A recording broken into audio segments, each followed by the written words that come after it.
Hello, everyone, and welcome to WP Roundtable. My name is Jason Crawford. Today we've got another fantastic guest, and looking forward to learning a whole bunch of random stuff. Yeah. Okay. Oh, hey. I guess I'm Mark. I'm in Milwaukee in what might be the messiest office in all of Wisconsin at the moment. And, yeah, so really excited to talk to Alison tonight. And I'm also excited to talk to Alison. This is a really exciting episode, episode 84. Look at that, you guys. We have done a lot of episodes now. We've got a special guest, Alison Foxall, from Florida, although she's not in Florida today. She's in Michigan, which is super cool because Michigan's the place to be in December. So Alison is a partner and designer at Gobble Logic, an agency based out of Tampa, Florida. She's also the co-organizer, or the lead organizer, I should say, of WordCamp Tampa. And we're going to talk about all those things. So do you want to just say hi real quick, Alison? Sure, hi. Yeah, I'm from Tampa, Florida, and currently in the sticks of Michigan, in Pinckney to be exact, right outside of Ann Arbor, and having some strange weather, very warm weather for December, it's 60s. But really excited to talk about WordCamp, Gobble Logic, among other things today. We're excited to talk with you as well. And Pinckney, I forgot about that. That's so close. That's like half an hour from where I'm at, so how funny. You guys should have gotten a co-working space and done like the podcast like in the same room. There's an idea. Does that defeat the purpose of a podcast or the spirit? Right. Got to put on pants and everything. I know. Yeah. Jeez. Those pesky pants. Yeah. All right. Enough funny business. Let's talk about our quick picks of the week, folks. So this is just a part of the show where we all share something quick that we want to share that we came across recently that we think everyone should know about. My quick pick of the week is from a former guest of the show, Zach Gordon, formerly an instructor at Treehouse. He taught WordPress lessons, really high quality, fantastic stuff. He is launching WP Devcasts, which I actually talked about briefly last week, but he had just sent out an email today and talked about the fact that he conducted a survey, a poll of all of his fans and followers, and he has many because he's a great teacher. And inspired by the feedback that he got from the poll and by Matt Mullenweg's State of the Word address, where it was heavily emphasized, and that's an understatement, that learning JavaScript for WordPress is a good way to go. Zach is putting together a master course for JavaScript for WordPress, and I think it's really, really awesome. So I'm dropping a link on the event to where you can learn more about that. And so WPDevcast.com is where to go. Zach's going to put together some high-quality stuff, and I recommend everybody enroll. There you go. Do you need CSS first? What? Should I know CSS before enrolling? No. Okay. Nobody uses CSS anymore. It's all JavaScript. Oh, excellent.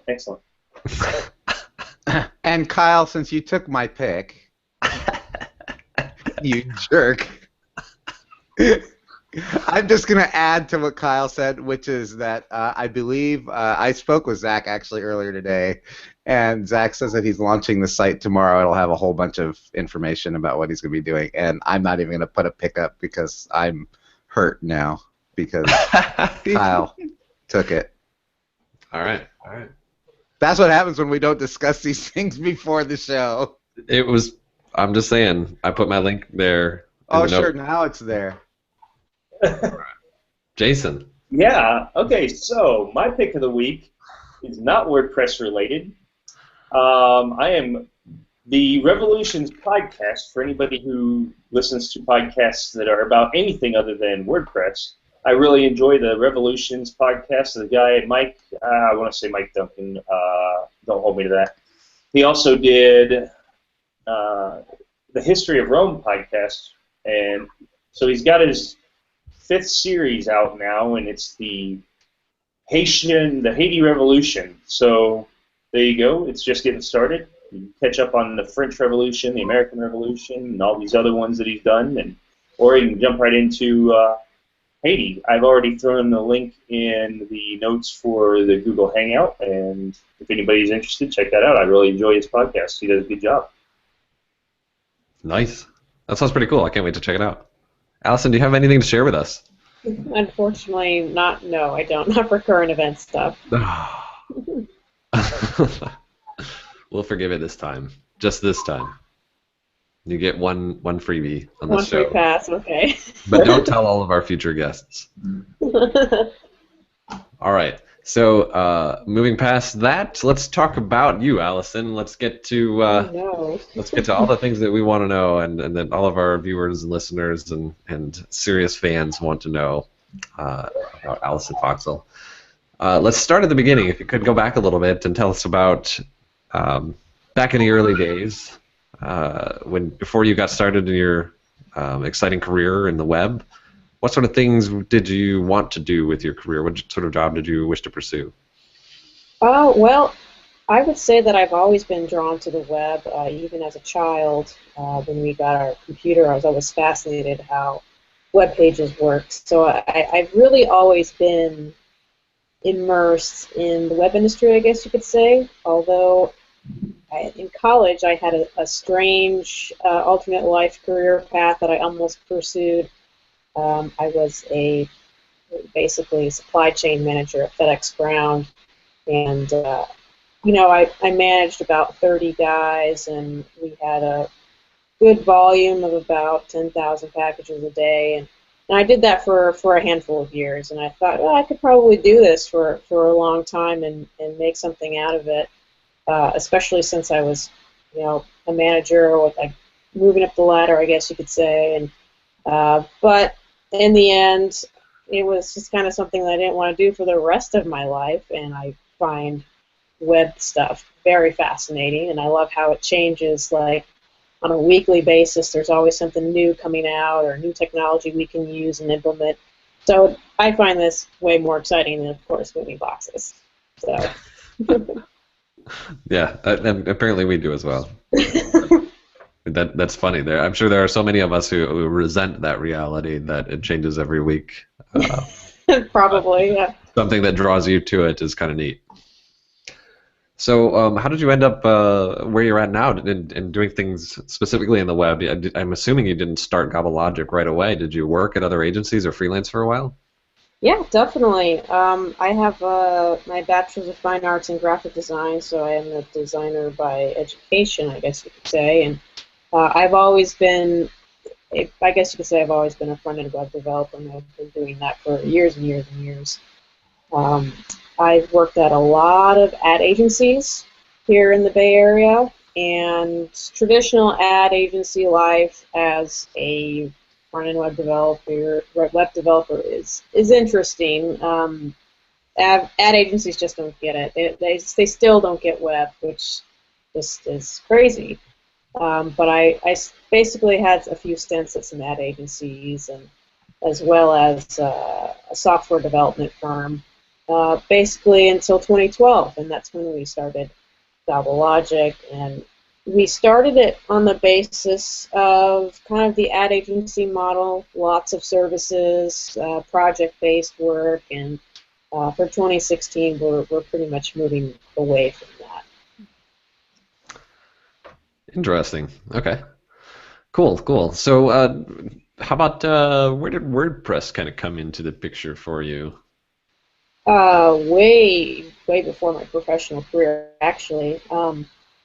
When I was making websites as a hobby, I was getting into PHP and all that nonsense, and I really needed basically a script or a news engine to power posts and whatnot, and I was looking at several different platforms, and I settled on this new one called WordPress, and that was in 2004, and I had basically been using WordPress as a journal type news thing for a long time as like an iframe-in solution, and when pages were introduced, and I thought, hey, I could use this as a content management system.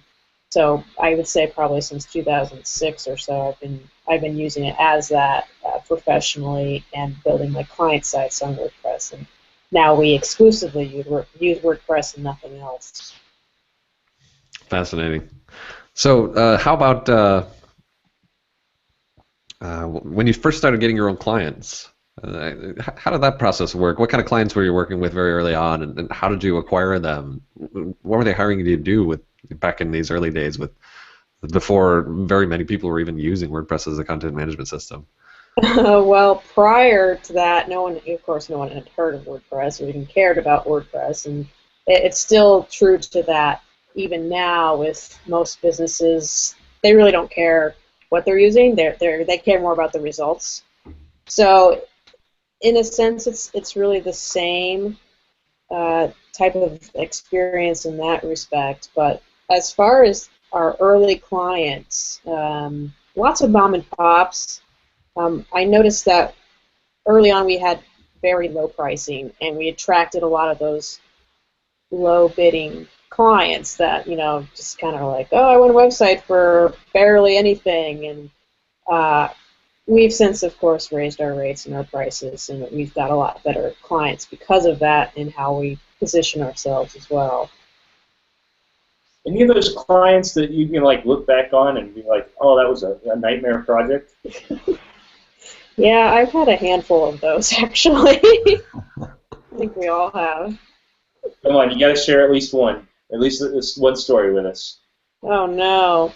This is the best part of the show. Oh, gosh. Well, I did have okay, well, this one was pretty bad. We had a client who wanted barely this whole... I guess they were a publisher, you could say, a very small publisher, and they wanted a website that looked literally like a book, and they gave me this mock-up. They thought they were designers too, those kinds of people. So they gave me this mock-up, and I was like, well, I don't know if that's really going to scale to what you need, and how this is designed is not very good. And on the web you have certain patterns of stuff for navigation. Usually users are conditioned to how and where elements are on a page. Well, this was completely out of the box, random things just everywhere. And I advised against that, and they said, no, we want it this way. So I said, okay, fine, I'll do what you want. That was a bad idea. And programmed it the best I could on how they wanted it, and within WordPress, and I was using custom post types and all this other stuff to get as I was saying, they were a publisher, so they had a custom post type for books and genres and authors and all this other stuff. And for some reason or another, they were not happy with the design. And I've had a lot of people, not a lot of people, but a handful of folks that just are really upset with the design. And after a lot of back and forth, I just decided, we need to terminate the relationship.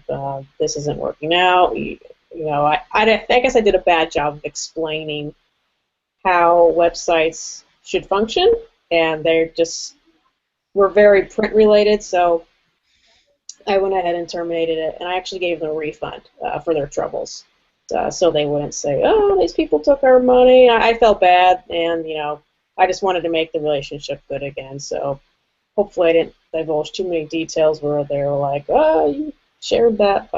So I've had a few people that get very unhappy, and yeah, so. I think we've all had one of those, especially print shops. I hate working with them. I just did one maybe a few months ago, and we went through 3 designs. Every time I implemented the exact design they sent me, as soon as they saw it on the actual screen on their website instead of in the box in Photoshop, it was, this is horrible. Of course it's horrible. I told you it was going to be horrible. Yeah, exactly. That's basically what I went through. Yeah, I enjoy those nightmares, kind of. I enjoy being able to say, I told you it was going to look bad. This isn't print. You can't take the size of the paper. But that's good. So no funny, exciting ones that you can look back and say that you actually put this design together on your own and looking back, say, "Oh, that was just horrible design." Something that old trends. Oh, plenty of those. Yeah, GeoCities, tables, all that stuff. Even when I was with the ad agency, we did some work for AT&T that was just awful, awful stuff. And looking back, I'm like, why did we do it that way? It's ridiculous. And especially when you work for an ad agency, everything's like, get it done now, and you're taking shortcuts and you just don't care. And yeah, some really bad work I cranked out. Not too often, but stuff. It's like, oh, why did I do that? So embarrassing. I think we've all been there. Yeah. Those were fun times. It's always kind of fun to joke and almost reminisce about the times where we were using HTML tags that are now deprecated, and the web is better because of it, and all the fun things that we tried to do back then. But anyway. I shouldn't be using those blink tags anymore. Shouldn't be using blink tags anymore. I remember how upset I was when I couldn't use the center tag anymore. Do you remember the center HTML tag? Oh yeah, I was pretty upset about that too for a good while until margin 0 auto, and I finally figured that out. Yeah, it took me a while to figure that out. Sheesh. Well, that is a little bit less intuitive than center. Yeah. I agree with you, Mark. Anyway, so when it comes to kind of like moving along with your career, making the leap to kind of change industries and making the leap to do work on your own and then start your own agency, what were kind of those walk us through some of those moments where you decided to make those decisions, and who were some of the people who inspired you to make some of those big calls, life-changing decisions? Inspired me? That's a good question. I know it for one, it's not easy. It's terrifying when you're starting your own thing, and there's so many unknowns, and there still are a lot of unknowns, especially when you're very small like we are, and there are some times when you have a lot of cash flow issues. You're wondering once you pay all of your contractors, gee, am I going to have anything left for me? So it was terrifying early on. It still is terrifying sometimes, and I guess you could say my inspiration is really my partner, who has been supporting me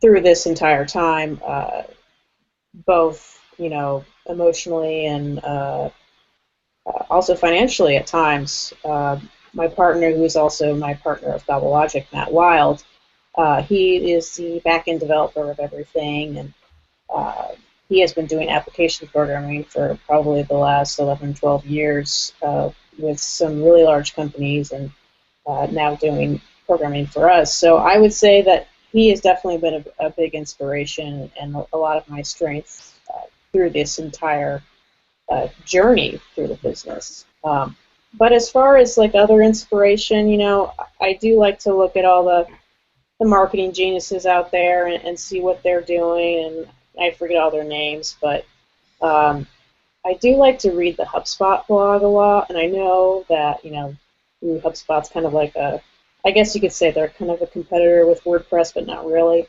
at least because they're not open source. But I do like to read their blog for tips and tricks on what the inbound marketing community is doing. Cool. So let's talk about Gobble Logic a bit. Tell me, where did the inspiration come from to name your company Gobble Logic? I always get asked that. Well, because it's a unique name. It is it's also a strange name, Gobble Logic. So the original idea for it really was to gobble up your data or gobble up your sites, kind of being an entity that can basically manipulate your data in ways that can do lots of interesting reporting ideas with your stuff.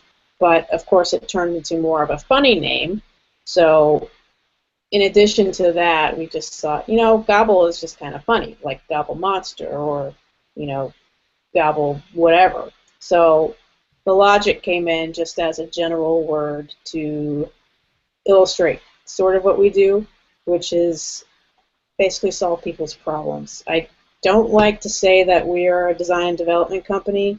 We did that in the beginning, and I think it boxes us into a lot of what we want to do and want to be. So for basically the end of this year and beginning of 2016, we're going to be branded as a web strategy company instead. And what led up to you deciding to go out on your own? Like you said, it's rather scary to take that step. But what were the events that led up to you saying, "Hey, I think we can make a go of this"? So I was working at an ad agency at the time, and if you've ever worked at an ad agency, they usually burn you out.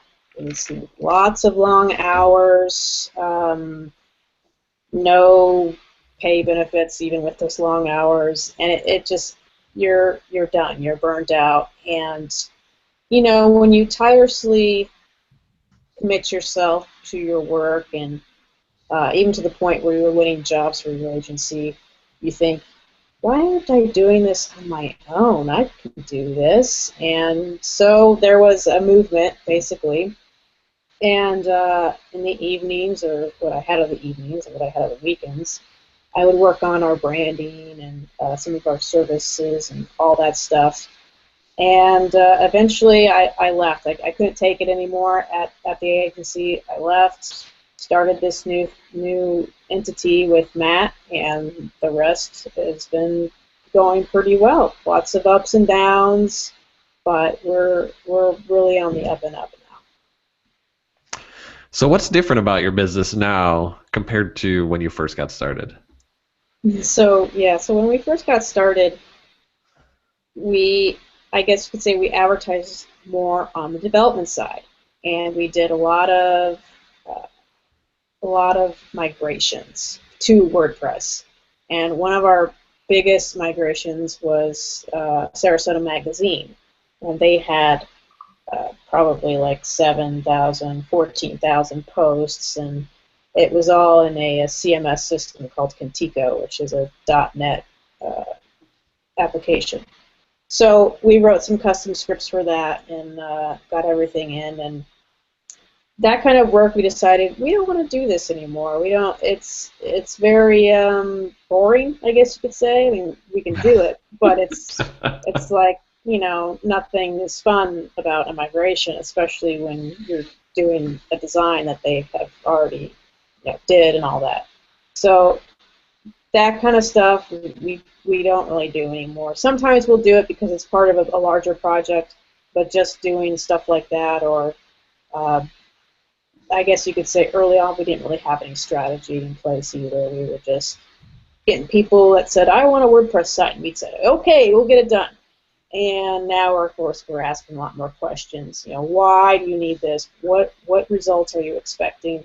And all that good stuff. So we're trying to be more of a partner rather than just a vendor. Can you describe kind of like what some of your perfect clients are now, or maybe the profile of a client coming to you where you would just say, you guys are a perfect fit for us? The ones that pay on time are the perfect fit. Simple. No.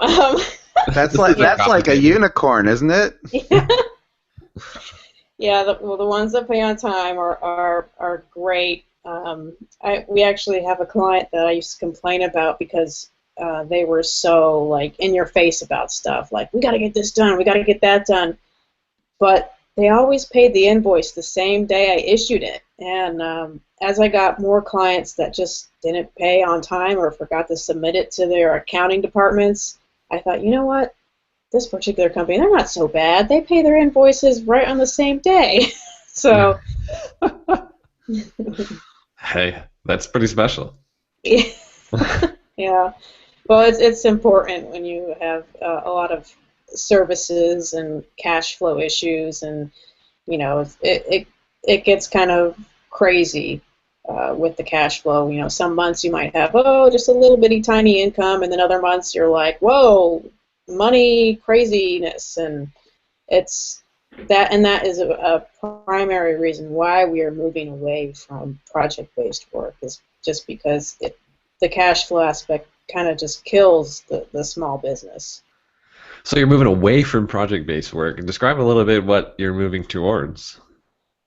We're moving back towards the retainer model, which I guess you could say has been viewed as an antiquated thing. When we were at the ad agency, we had a lot of kickback from companies that wanted to do retainers, especially larger retainers that were like $15,000 a month. You know, what am I getting for $15,000 a month? And it's a tough question to answer if you have no plan in place.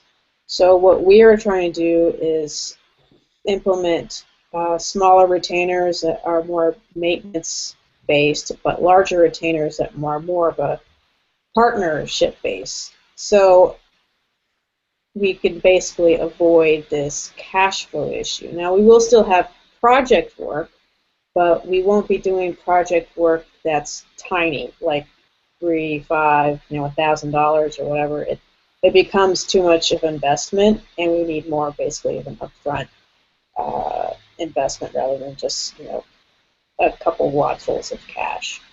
So that's what we're moving towards, and most of our clients have, at least the recurring clients, are basically thrilled to be having this better relationship rather than a reactive relationship. So we're taking more of a proactive role with our clients. Well, so you say you've already got a few. You got any tips on how that works, how to make that connection with the client and explain to them the value of this? Yeah, so the clients that have signed on, majority of them are clients that I have already worked with for years. And they already see the value in what we do, so that is not too much of a tough sell. Now, we do have a new client that I've only worked with her for maybe a month, and she signed on a retainer right away. And explaining the value really wasn't that difficult with the new client as much as the older client, interesting enough. The new client, it was pretty much, well, this is what it is. It's X amount of dollars a month, and you get these services. Whatever the services are. It could be task related, or it could be what have you. But I would recommend not tying money with time. Don't say, oh, it's going to be your retainer is $1,200, and you're going to get 5 hours of work out of that.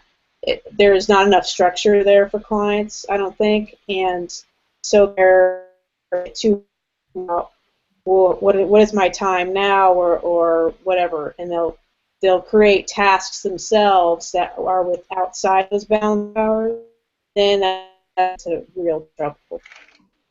We're doing retainer packages based like backups or migration, simple migration, or a analytics report, or what have you, stuff like that.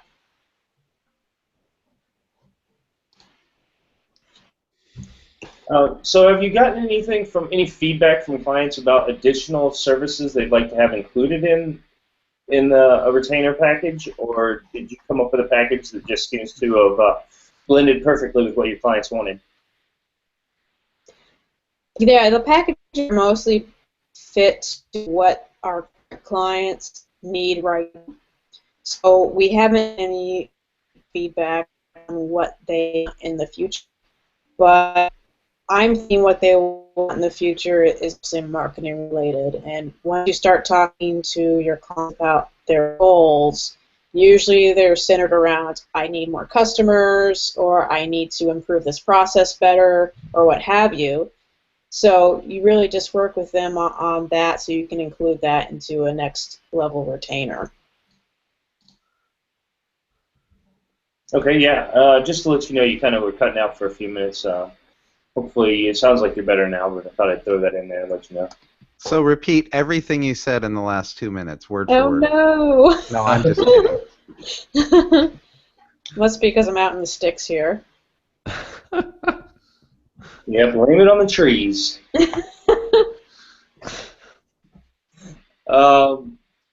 So is it just the two of you, or how many employees do you have, or how do you contract out? I know you mentioned contracting out, but how do you basically run the business? Yeah, it's just me and Matt. We're a partnership, and then we have a contractor named Aaron Hall, who is a front-end web developer, and he also lives in Florida. And interestingly enough, he's actually hearing impaired. So he does a lot of accessibility stuff, and in 2016 we're actually moving towards implementing a lot of accessibility standards within our skeleton theme, which is called Gobble Blank, and it is open source. You can download it. So yeah, so we have Aaron Hall, contractor, and we also have Sherry Gonzalez, who used to live in St. Pete Beach with us, but now she has moved to Virginia. And she is our content manager as well as kind of a catch-all person. She does all the client adding the posts and project management and basically a lot of stuff for me. She's even the bookkeeper. So it's generally just the four of us. Nice. And what are your roles specifically? What do you tend to take on? I take on all the day-to-day communications with the clients. I guess you could say I'm the account director. I have been delegating a lot of the front-end tasks to Aaron recently, but I would say probably in the last 6 weeks I have been doing some of the front-end stuff. So I do, well, I wear a lot of different hats, as with any business owner. So specifically on a day-to-day basis, I would say mostly just client communications and then delegating after the fact, whether it needs to go to Aaron or Sherry to do something, or if it's something that needs Matt's attention. Cool. So, can you tell us a little bit about your first experience with WordCamps? I think my first experience was actually an online experience with WordCamp San Francisco some years back, and it was interesting just to sit on the feed all day, and then I got a t-shirt out of it too.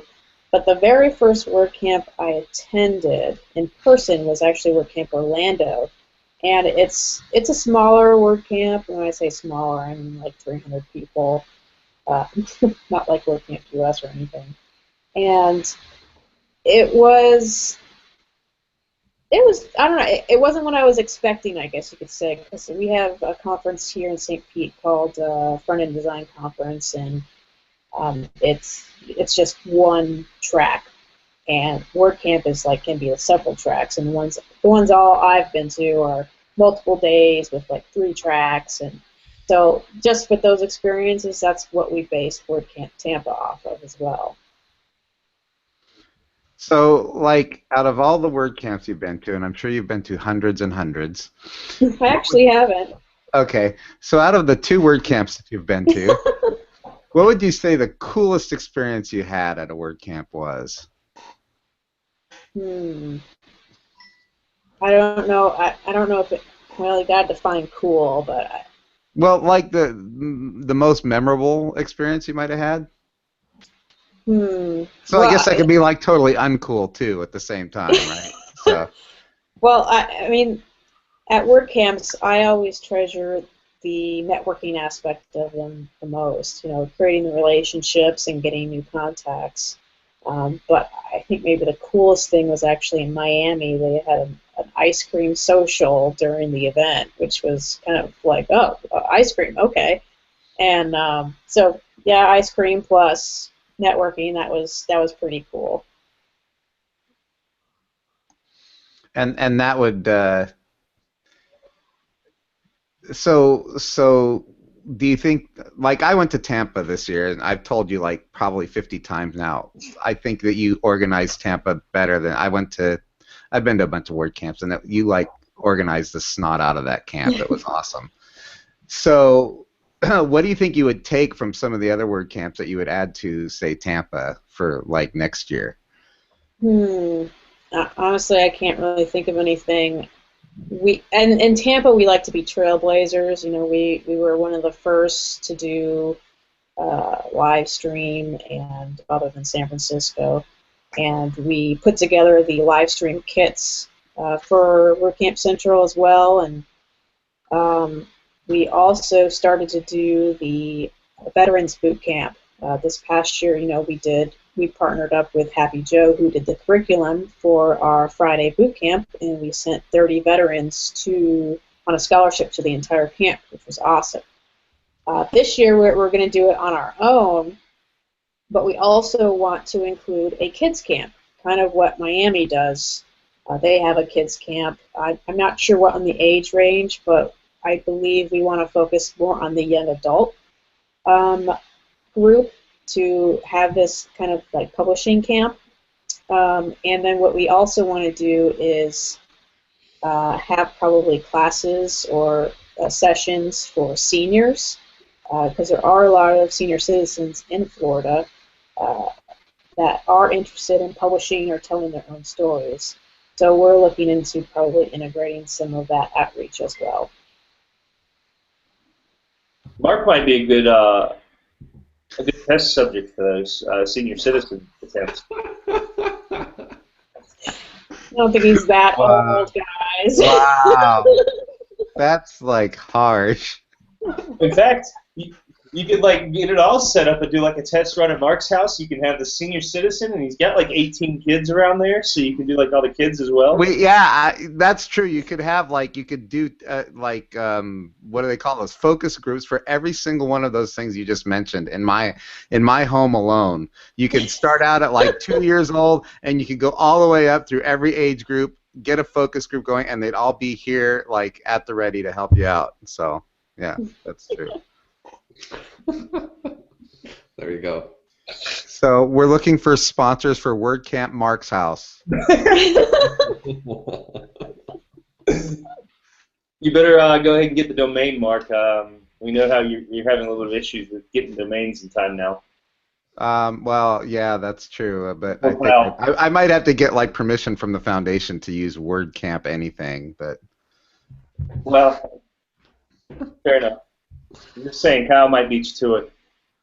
Well, that's true. I'm a little slow on the uptake on just about everything tonight. Oh, yeah. That's so true. Hey, we've got a guest, you guys. You know that? Oh, hey, Alison. How you doing? Oh, hi. How are you?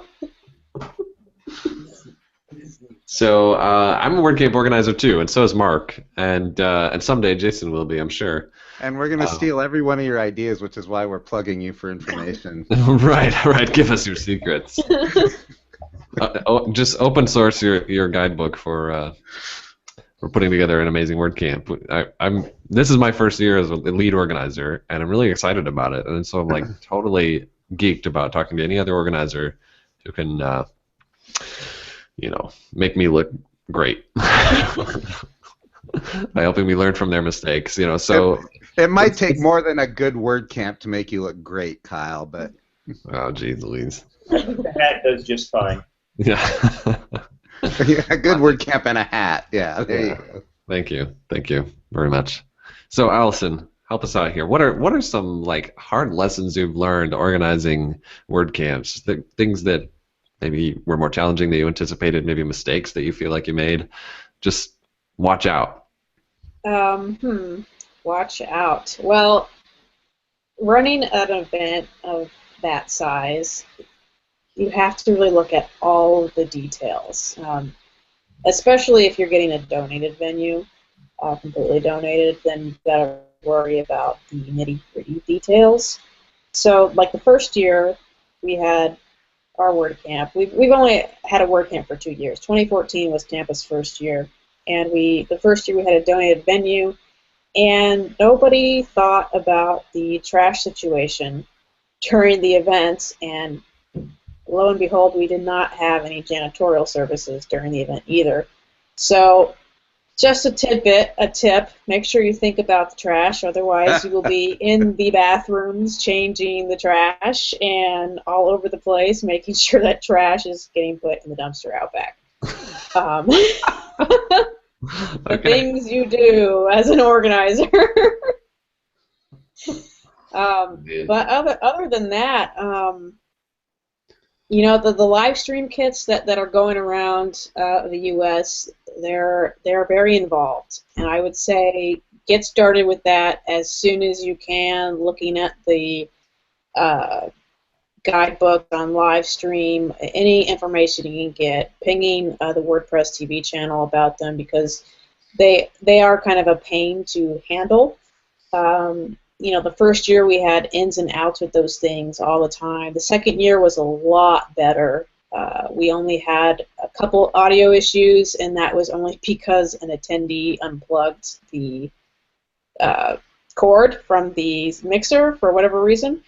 So those things are I would definitely, yeah, make sure you're on top of them. Otherwise, you know, when you get them 2 weeks before, you're like, okay, what do I do with these? And you know, by that time, it's too late. You know anyone that WordCamp TV, WordPress TV, Kyle? But yeah, I know a couple of people. all right. Yeah, they're great. Most of them are really great. All but two. So, are you involved in speaker selection? Usually no, although I might do that more this year. The first year we had Norcross, who I don't know if you're familiar with.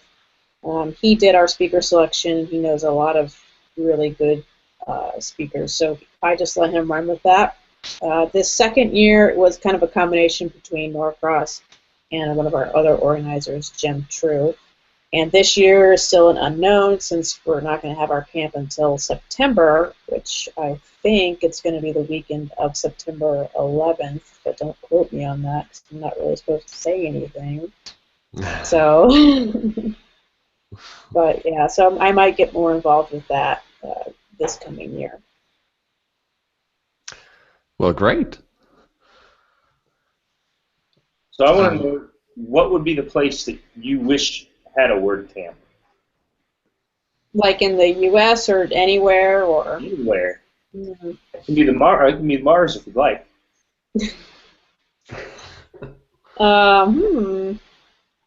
know, I don't know, because I don't really know what WordCamps are where, but I would say in Florida, I wish there was one in Jacksonville, but I hear they're actually trying to get one.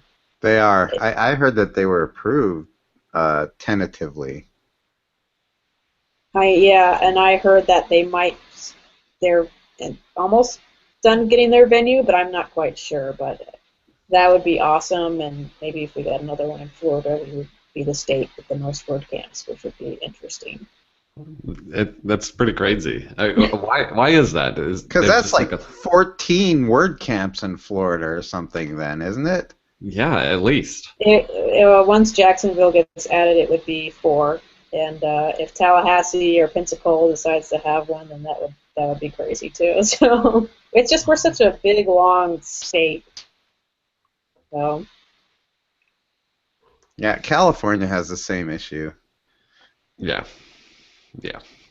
But California, I think, is only going to have 3 this year. They got San Diego, Orange County, L.A., Sacramento. They're not going to have Sacramento. Are they not doing Sacramento again? No. Oh. Yeah. All right, well, are you sure? I think, don't quote me on it. This is just the hearsay section of our episode. What did you hear? What did you hear? Are they going to be doing San Francisco at all, or no? I've heard of nothing of any possibility of that occurring in the near future. I would be surprised. I mean, it could happen again in the future, but I'd be surprised if it did in the short term. It's probably just like trying to find a venue in New York. I mean, New York, you know, they kind of were hit and miss for a long time, because just finding the venue, you know, when the venue costs $100,000, it's kind of difficult to have a WordCamp. So a little bit. Pretty crazy. So you organize a meetup as well, is that correct? Yep, the Tampa Bay WordPress meetup. Pretty cool. You've been doing that for some years now. Oh yeah, lots of years, way before we even did a WordCamp. I think probably since 2009 or 2010 or something like that. And it had been really tough to get people involved those early years. And it wasn't until we had our first WordCamp when people were just throwing themselves to get involved, which has been nice since I don't have to do everything anymore. And there are, people in place to do stuff like find speakers and speak themselves. Oh, that's tricky. That's tricky. I think we all struggle with that, getting the meetups, new speakers and new people involved in the meetups. It's a constant challenge. I'd be curious to hear how you do it, how you attract new people to come and attend, how you get them to even stay, and how you get anyone to stand up and speak. Yeah, it's really tough. You really got to reach out. Sometimes you got to really push people to like, oh no, you would be great at speaking at this. Do it. Oh, I don't know. There's a lot of these people that at least come to our meetups. They don't have any speaking experience, and that's fine. And I just try to make it sound like, oh, it's more of a casual, we're sitting on your couch conversation, all that. But it's tough, and I try to get new speakers that no one has heard of, because we get people at WordCamp and they're like, oh, I remember you, and you always speak, and that gets kind of boring. So, but it's really a matter of just talking to people and nudging them along and trying to engage them. And I noticed that it's easier to get people engaged like on a Slack chat platform than it is in person, because you might see these people maybe once a month, if that. But if you get them on Slack, then you can kind of establish more of a deeper relationship there, so the next time you see them, you can try to get them involved in something. Right on. Yeah, that's good. That's good. It sounds like you're on top of that and doing a good job with the meetup. So, what sort of things do you like to do when you're not working? No, but I'm always working. Aren't we all? So if you weren't working, what would some of the things be that you would like to do? That's a question we could answer, yeah. Well, some of the things I would like to be doing, well, first of all, I'm going to the movies this week and seeing Star Wars. That's an obvious one. Yeah, but that's for work, isn't it? Yeah. No. Oh. I might have to talk to my tax guy about that. Take quiet. Yeah. Yeah, take it. Right. But overall, I mean, yeah, we live in Florida. Do I like going to the beach? Not really. It's too sandy and hot, and And watery and all that stuff. Oh my goodness, the sun. Ugh. I know. No, but I guess you could say on a personal level, I do pay attention a lot to my health, so I like working out. I actually do like eating right for whatever reason. I like eating nice things, and overall just playing with my dog, and she's a Siberian Husky in Florida. So yeah, overall just the simple things that I do on a day-to-day basis. How does your dog feel about the sand and the heat and the sun and the beach? Well, we don't usually take her to the beach because it's no dogs allowed, but she loves the water. She just dives in, and doesn't matter if it's hot or cold, she's in it. So, but as far as the heat goes, you can't keep the dogs out there too long, because then they get kind of Well, yeah, Siberian Husky in Florida sounds like a recipe for disaster. Yeah, in the summer, you got to go out pretty early in the morning or really late in the evening. Definitely not in the middle of the day. I'm blown away by this idea that there's beaches that don't allow dogs. Oh yeah, and at least where we're at, it's tough to find a beach that allows any kind of animals or alcohol or any of that stuff. Wow. That does destroy any reason of going to the beach. Yeah, that's why I never go. I mean, you're saying, okay, no alcohol, no dogs. Why am I even going? Yeah. Oh, man. Well, for the skin cancer, of course. Oh, okay, the skin cancer. Jeez. All right. If you had to use another CMS besides WordPress, what would it be? I can't really name one, but I'd probably just say my own proprietary one, which we've been talking about, but we're going against that. I'm just going to use WordPress for some of our application stuff. Sweet. What about you? What would you use if it wasn't WordPress? What? I don't know. I don't want to have to answer these hard questions. He'd use Joomla. Joomla? I don't. Shoot. Maybe. That. What's that one? Oh, shoot. I can't remember. It's been so long since I used anything else. I know. I did make my own things for a little while and tried all of them. SharePoint. Definitely SharePoint. Oh, there you go. All right. No, I would never use SharePoint. I would switch industries before using SharePoint. Go be an Uber driver or something. Oh, there you go. Yeah. So what do you think of 4.4? Oh, there we go. Thanks, Mark. You're welcome. I kind of like watching him flounder around. And I couldn't take it anymore. Jerks.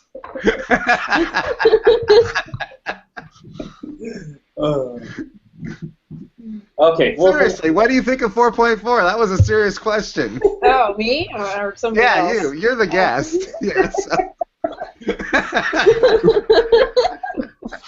Oh, boy. I feel like we're- 4.4. Gosh, I haven't really even been paying attention.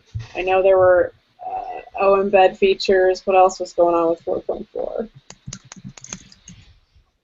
Well, it's got a bunch of new code and stuff. So, like... Oh, And it's all in 2016. JavaScript. WordPress is now all in JavaScript, too. Did you hear? What? No, it's not. Even the CSS is in JavaScript. Oh, yeah, okay, the responsive images thing, Yeah. which Right. I haven't really even looked at how that's working. And the new theme, 2016, which I'm not a big fan of it. I actually like 2015 better. They should have used XHTML. That's just my opinion. Should I have just asked how you feel about the customizer? Yeah. Oh, no. Jeez. I'm going to get in trouble. Well, we're taking a couple weeks off, so I figured, let's just... Yeah. People will forget and then come back in January. Right. Yeah. We're over it. So, Alison, what are some... We talked a lot about WordCamps and events and stuff like that. What's on your calendar? What are some of the things in 2016 that you think you're probably going to be at in person? Definitely Miami. I missed last year, so I'm going to be there this year. Same with Orlando, which I don't know when that's happening. Obviously, WordCamp Tampa, I will be there. Anything else? Not sure. I usually tend to just stay in the state of Florida. So, and I've been on the fence whether or not I'm going to go to the front-end web development conference, which is in St. Pete, which isn't, it's not WordPress related, but it's just general, tools of the trade. So probably those 4 events. Sounds like a pretty good year, if you ask me. Do you think you'll go to WordCamp US again next year? Definitely gonna, I'll probably do the same thing. Drive up and then head on to Michigan afterwards. So I would say definitely doing it next year. So I will hopefully see you all there, maybe. Oh yeah, definitely.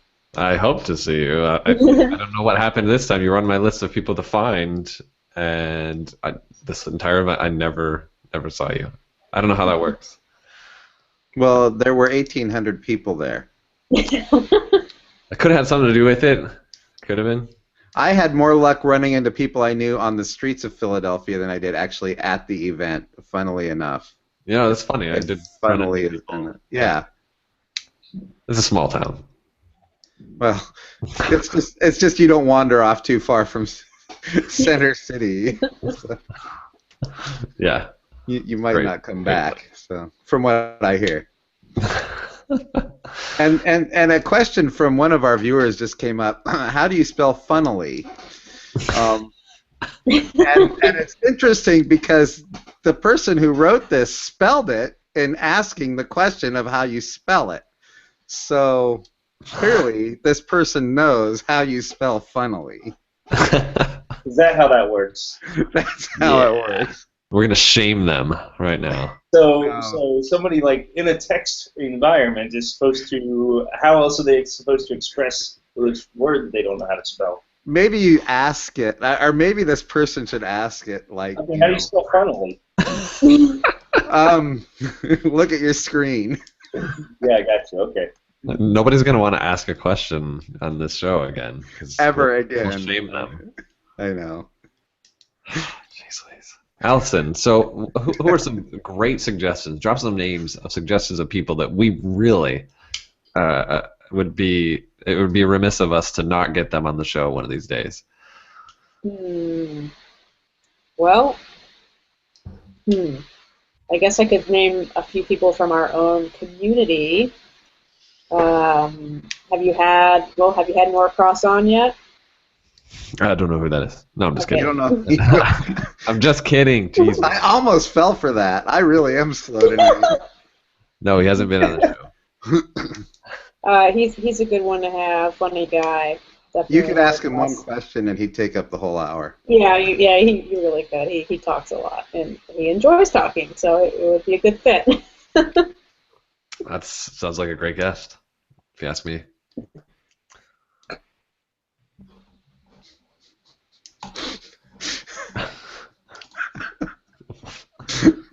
Okay, so Andrew Norcross, put him on the list. Okay, can do. So did you want more people or? Yes, 7 or more. Oh my goodness. I'm okay. just I'll email you the list later then. That'd be great. That'd be great. That's your homework. Well, you could get our next lead organizer for next year, which is Thomas Jella. He'll be lead organizer for 2016, so you might want to interview him. Sounds great. We will consider That's doing impressive. that. You guys are so organized. You even know who your next lead organizer is going to be. That's really impressive. Oh yeah, we already have the contract for the venue all drawn up. We're just waiting for approval from Central.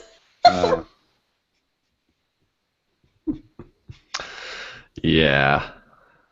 Mark, you're almost as good at that as well. I need to hire you to organize Milwaukee's WordCamp. That's what I think I need to do. I need to outsource the organization of our WordCamp. But you guys are just so on the ball. Well, we're trying to be this year. Yeah. Oh yeah. All right. Well, Yeah. that would be great. It would be, wouldn't it? All right. Allison, this has been amazing. Really, just like the best evening I've had. Oh, come on. All night. This is the best evening you've had all night. I just want to thank you for brightening my day, educating us, and keeping us in line, and setting a good example for WordCamp organizers across the world, and inspiring us. So thank you very much for joining us.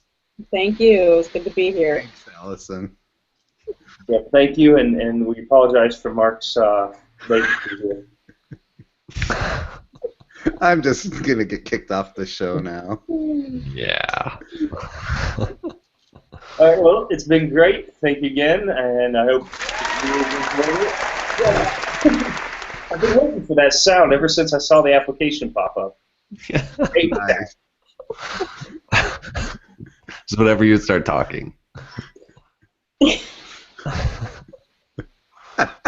with that, Oh no! we shall say goodbye and good night to everybody. Good night.